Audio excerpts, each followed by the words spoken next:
This episode of The Whistler is brought to you by the WOTR Radio Network. For more information on the WOTR Radio Network, Classic Radio Rewind, or its 4 live streaming old-time radio stations, visit WOTRradionetwork.com.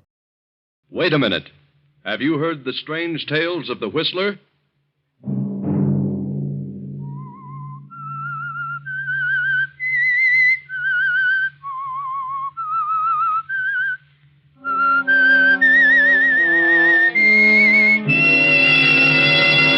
I'm the Whistler. Nita, what is it? What's wrong with you? I don't know. All of a sudden, I got a terrible feeling. A horrible feeling of foreboding. I'm frightened, Tom. Another Sunday night, and again CBS presents The Whistler.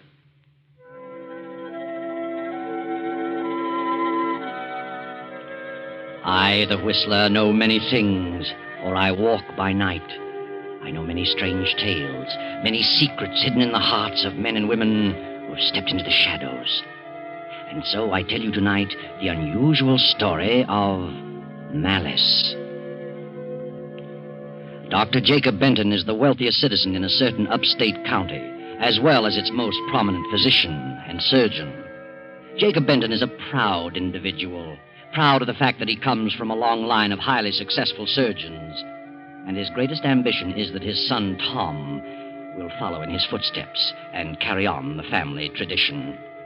Jacob has also a nephew, Harvey, son of Jacob's scapegoat brother, who married a girl from the wrong side of the town and finally disappeared, leaving Jacob to take care of his young son. After finishing high school, Tom and Harvey entered medical school. Harvey followed through and is to graduate next week. But Jacob's son, Tom, at the end of his 3rd year, wandered over to the East Bottoms at the lower end of town and met a girl, lost interest in medicine, and refused to go back to school. Tom.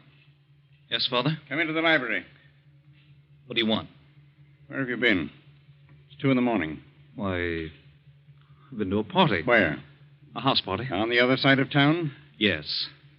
In the East Bottoms. You've seen that girl, that Nita, again, haven't you? Yes. What of it? What of it? You're a disgrace to the name of Benton. I've told you time and again that you don't belong over there. I like Nita because she's honest and genuine. She's not filled with a lot of silly ideas like Eloise. Eloise is a fine girl. She belongs to an excellent family. Oh, bosh. Eloise is a phony. Nita's a real fellow. If you become serious about this girl, you'll be ostracized. I know all about poor Uncle George. He went over to the East Bottoms and met a girl and went to the dogs. But it wasn't the girl. He was no good in the first place. He was a stubborn fool, just like you. I resent being told who and when and where. Are you in love with this girl? Yes. I'm terribly disappointed in you, Tom. I'd prayed that you'd become a surgeon. I don't like medicine. You were wrapped up in your studies until you met this girl. That's what you think. I'm ashamed of you. Your cousin Harvey came from the lower end of town. I made him see the light. And then think of it. You about face and walk right into it. You quit school and he graduates next week. All right, his name's Benton, too. Let him carry on. He likes medicine. It bores me. This girl has made a fool of you. Oh, I could kill her. I think I'd better go to bed. Good night. Good night, young idiot. He's going to finish school if I have to... What's all the racket about down here? Oh, come in, Harvey. I heard voices. Yes, it was Tom. He's been to a party across town. Been out with that cheap girl again, that Nita. Are you sure? He admitted it. Says he's in love with her. Tossing his career to the winds over a woman like that. How long has he been seeing her? Several months, I suppose. That's why he wouldn't go back to school. All she's after is his money. How he ever met up with her, I'll never know. I'm afraid I'm the cause of that, Uncle Jacob. You? What do you mean? Well, when I was home last summer, I went over there one evening, several evenings, in fact. Tom insisted on going along. I wanted to see some of the kids. I went to school with Nita, and, well, I introduced them. Well, of all things, you were born over there, and if you insisted on going back, it was your own business. But Tom is my son. You knew how I felt about it. You had no right to take him over there. I realize that now. Well, something's got to be done about it. At once. Yes, but what? I'll put an end to it. Believe me, I'll find a way, and I'll stop at nothing.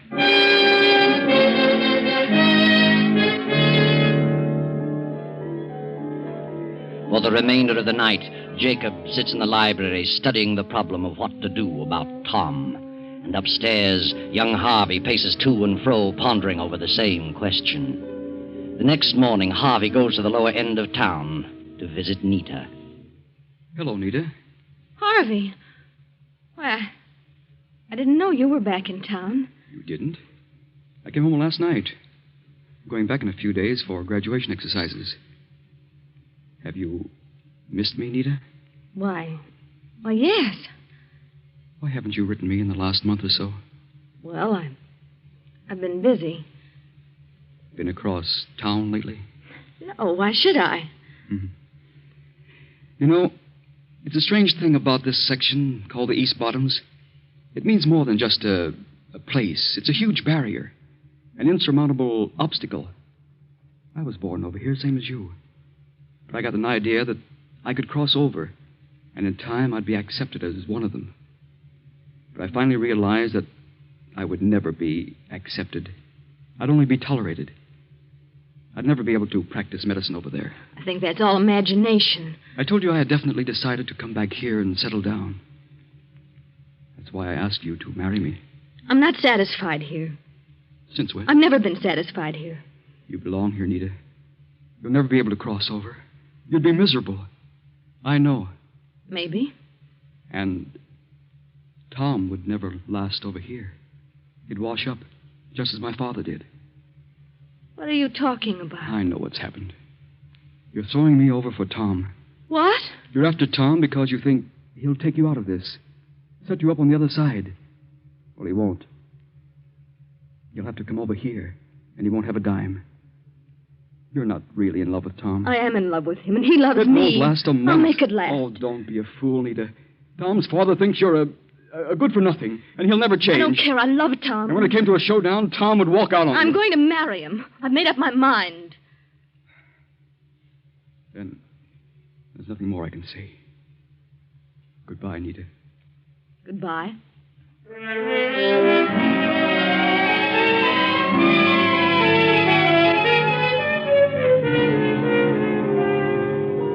That evening, Dr. Jacob comes to a decision, and he too crosses town and makes his way to Nita's apartment. Well, what do you want to talk about, Dr. Benton? About my son, Tom. I see. How long have you known him? Oh, since last summer. Have you seen him often? Yes, several times a week for the last 2 months. You think you're in love with him? I don't think. I know I am. I don't think he's in love with you. He's merely infatuated. You're interested in his position, his money. You can think whatever you like. I'm familiar with your type. My type?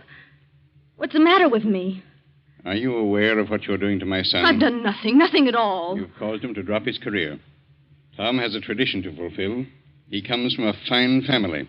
And I won't have him throw it all to the wind because of a silly infatuation. It isn't an infatuation. He must marry someone in his own class. Someone who'll inspire him to carry on his career. I didn't talk him out of his career. He says he doesn't like medicine. The right girl wouldn't allow him to stray.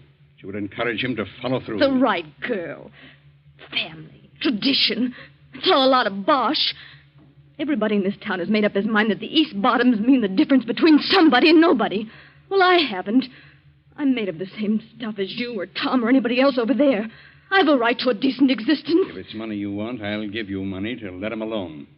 I'll give you a lot more than you'll ever get from Tom if you marry him. Money?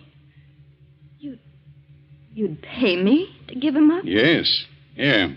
Here's a check for $5,000. $5,000? Is that all your son is worth to you? $5,000? If he were my son, and I thought I could buy his future, I'd give every cent I had. What? You mean you want more than that? Dr. Benton, you don't possess enough money to buy me off. I don't want money. Well, what goes on here? Hello, Tom. You came just in time. What are you doing here, Father? What do you suppose? What's he been saying, Nita? He just gave me this check for $5,000. For what? To let you alone, so you can continue your career. What? He thinks I'm wrecking your life. He is. That settles it. We'll get married tonight. You won't get married tonight, not in this state. We'll fly over to the island. That's in another state. They don't have the 3-day law. Get your things, Nita. If you marry this girl, I'll never give you another cent. I'll get along. Come on, Nita. Tom, I'll stop at nothing to break this up. I promise you will regret this moment so long as you live. Let's go, Nita.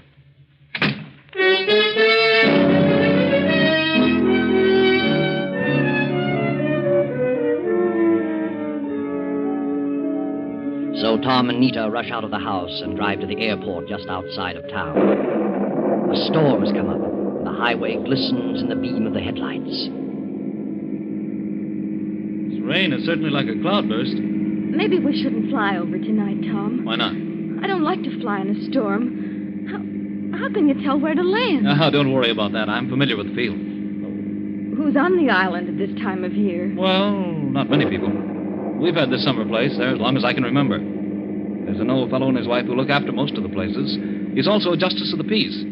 He can marry us, we'll spend the night at our place, and then we'll go someplace else tomorrow. Tom, are you sure you want to go through with this? Certainly. Why do you ask? Your father meant what he said. Is it worth it? To give up everything? You're worth a dozen family fortunes. But now that I think about it, well, he sort of frightened me. He didn't frighten me. Oh, the way he said it made chills run up my spine. Said what? You'll regret this moment so long as you live. Oh, he was just bluffing. But somehow I don't think he was. He can cut me off, but we'll get along. Tom, why don't you finish your studies? I told you, darling. I don't like medicine, and I never will. Why should I do something I dislike just because my father and my great-great-grandfathers liked it? Well, what do you want to do? Oh, I don't know. But I'll find something. Tom? Yes? What is it? Nita. What is it? What's wrong with you? Oh, I don't know. All of a sudden, I got a terrible feeling. A feeling of foreboding. Snap out of it, Nita.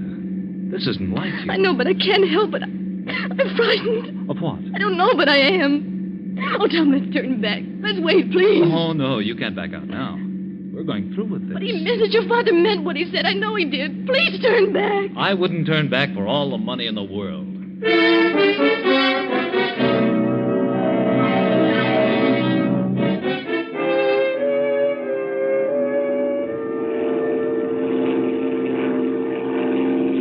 Oh, Tom, I can't see a thing. No lights, nothing. Now, don't worry. I don't need lights to land. He should have come in a boat. No, it's too choppy for a boat. This is the only way in weather like this. Tom, there, I see a light. Just went on. Yeah? Old Jenkins probably heard us. The light is swinging. Yeah, that's it. That's the field. It's a tiny one, but I can make it. There's a light. Yeah. We're all right now. Hang on. I'm going to set her down. Tom, look out those trees! Pull up!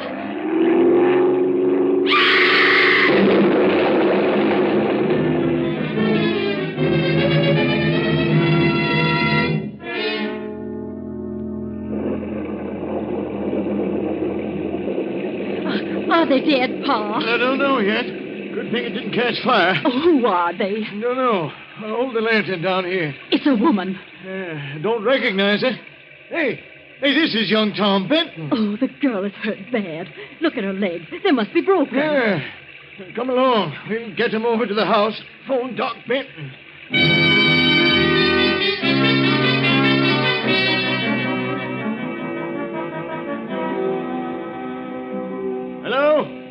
Hello? This Dr. Benton's home? This is Jenkins over on the island.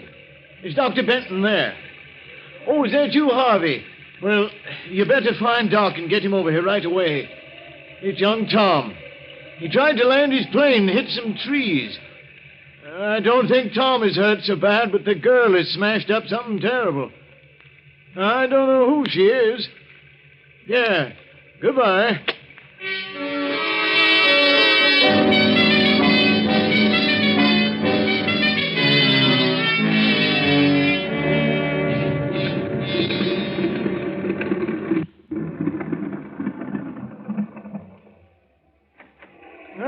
take you long to get here, Harvey.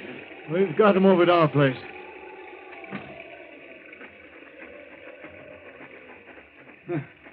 How in the world did Tom hit those trees? I had no trouble seeing the field. The lights weren't on when Tom came in. Didn't even hear his motor until it was too late. He should have phoned me. He was coming. Hey, where's Doc Benton? He was out on the case. He left his patient's house, so I left a message telling him I was going ahead and to come as quickly as possible. I brought some medical supplies. Here we are. Tom's over there on the couch. They put the girl in the bedroom. Few cuts on him. Don't think he has any broken bones. Oh, nasty bump on the head. Maybe a slight concussion. Well, I better have a look at the girl. Looks to me like both her legs are broken. Nita. Poor kid. You know who she is? Yes, I know who she is. Was I right about her legs? Yes. Both rather badly smashed up. Where were they going on a night like this? I imagine they came over here to get you to marry them. Marry him? Well, I'll be darned. Wonder why he didn't phone me first. They were in too much of a hurry, I suppose. Too bad. She's in a very critical condition. Extreme shock. Better get some hot water and plenty of blankets. Yeah, right away. Get the house as warm as possible and put more blankets on Tom. I'll be right back. Martha? Yes? How is she? Harvey says she's in bad shape. Gather up all the bedclothes and coats you can. Got to cover 'em up good. Put on plenty of water to heat. I'll build up the fire.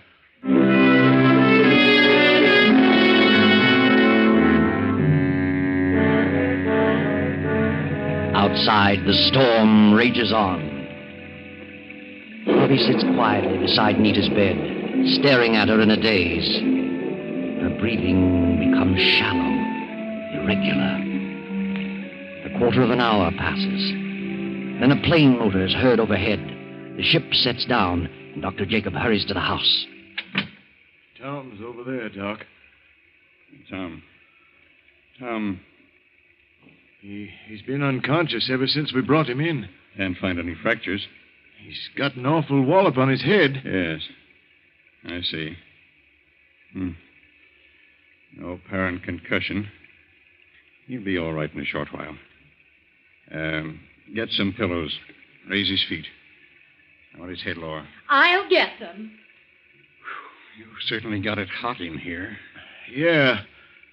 Harvey had us do that because of the girl. She's pretty bad. Girl? Where is the girl? Oh, in the bedroom there. Harvey's in there. I'll have a look at her. Harvey. Oh. Hello, Uncle. What's the matter with you? I just... Are you crying? No, I'm just... This is a miserable mess. Fine example of a doctor you are. You have to learn to be completely impersonal about these things. Oh, I know. What do you say is wrong with her? Both legs are broken. She's suffering from extreme shock. Uh-huh. Better take your bag, go out there and give Tom a shot of adrenaline. I'll attend to the girl. Yes, sir.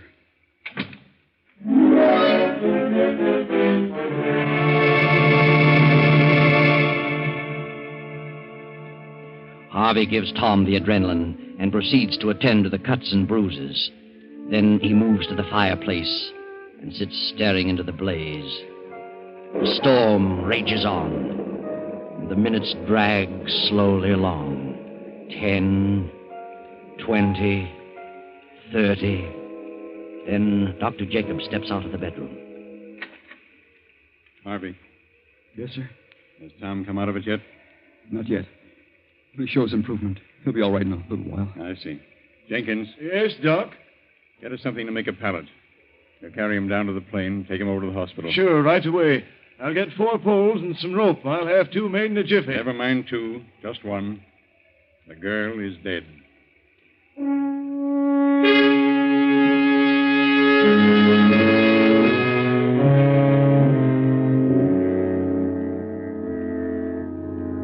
Then on the following day, Tom has fully recovered. Gradually, the events of the preceding hours begin to pass before him. The argument, the island, the plane, Nita screaming, and then the crash. And then Nita. Where is Nita? Tom sends for his father. But Jacob is already standing in the shadows of the room. How do you feel, Tom? Nita. Is Nita all right? Now, take it easy, Tom. Don't get excited. Where is Nita? Forget about Nita for the moment. You've been pretty badly banged up. A little more, and you'd have had a real concussion. What about Nita? If you insisted on flying to the island, why didn't you phone Jenkins to turn on the light? He heard my motor. We were in a hurry. Besides, I saw the lights. Jenkins said he didn't turn them on at all. Didn't hear you till just before you crashed. That's ridiculous. Where have you got Nita? Nita is at the undertaker's. She... What? She's dead. Good Lord. Was she... Did it happen in the crash? No, she died about half an hour after I got there. Were you on the island? Yes, Jenkins found you and called the house. I was out on a case and got to the island too late to save her. What was the cause? Her legs were broken. She died from extreme shock. Was there nothing you could do? Nothing. Did you try? I resent that inference. You should know better than that. I'd rather have had anybody in the world there than you. Do you know what you're talking about? Yes, I do. You hated her. You didn't give her half a chance. Will you shut up and stop yelling? What did you give her? I gave her adrenaline. It was probably water. I've heard enough out of you. When you come to your senses, I'll consider talking to you. Good day.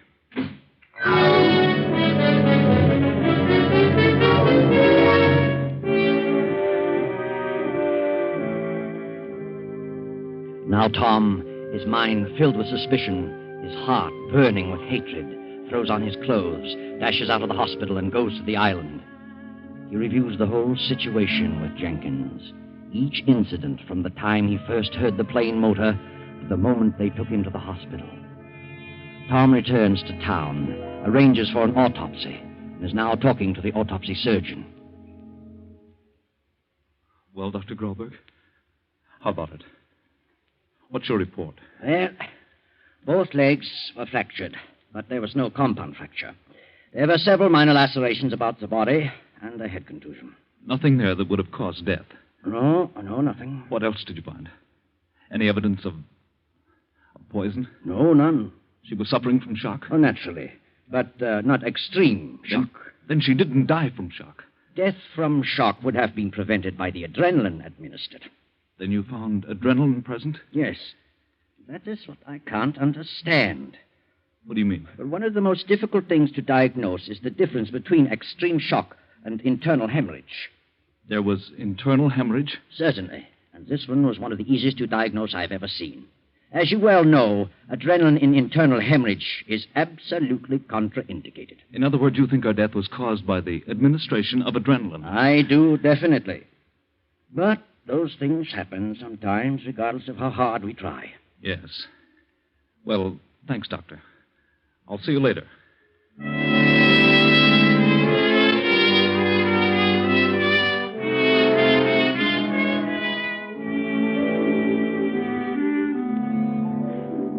Hello, Father.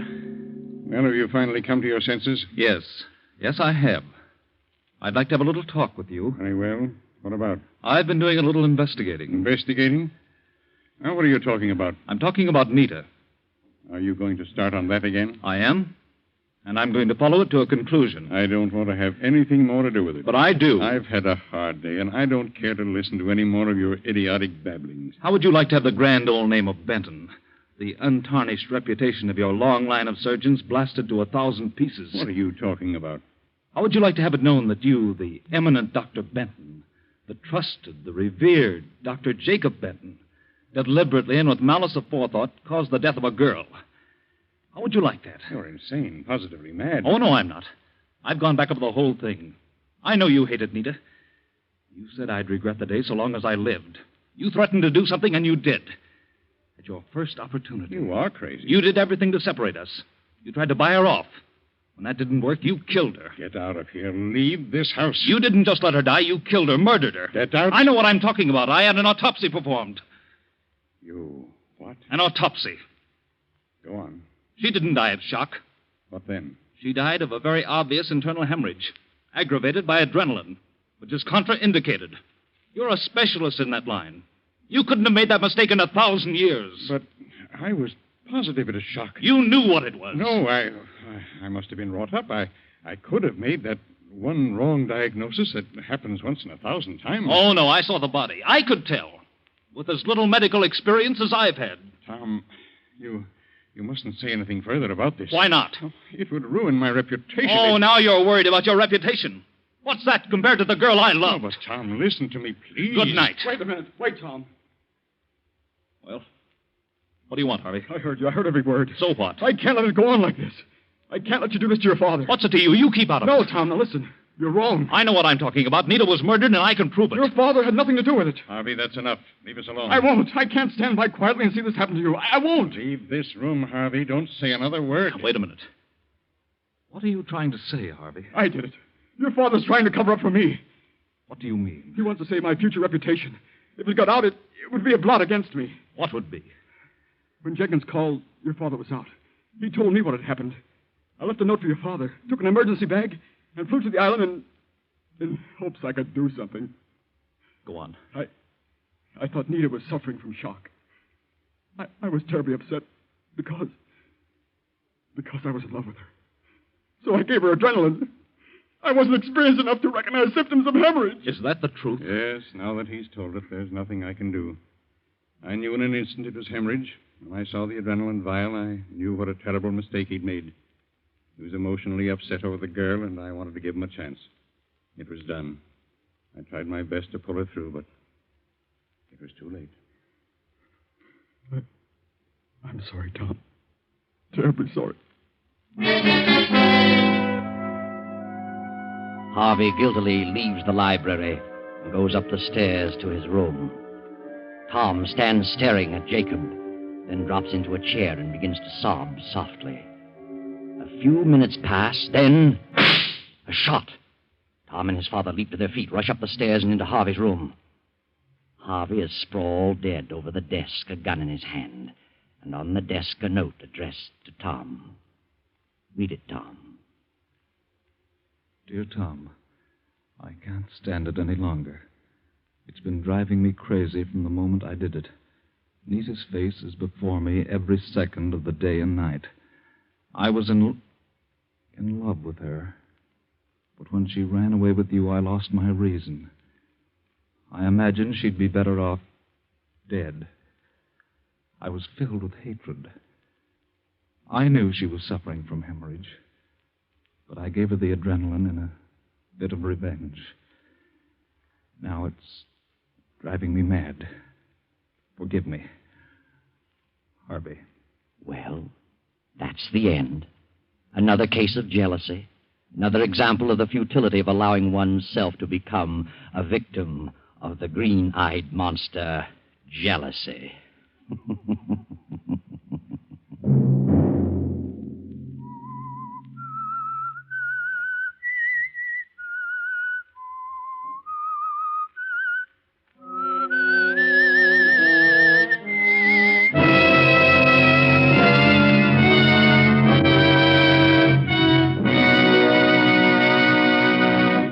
CBS has presented The Whistler.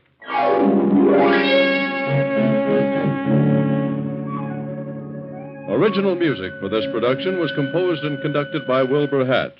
The Whistler is written and directed by J. Donald Wilson and originates from Columbia Square in Hollywood. Next Sunday, 9:15. I, the Whistler, will return to tell you another unusual tale. Good night.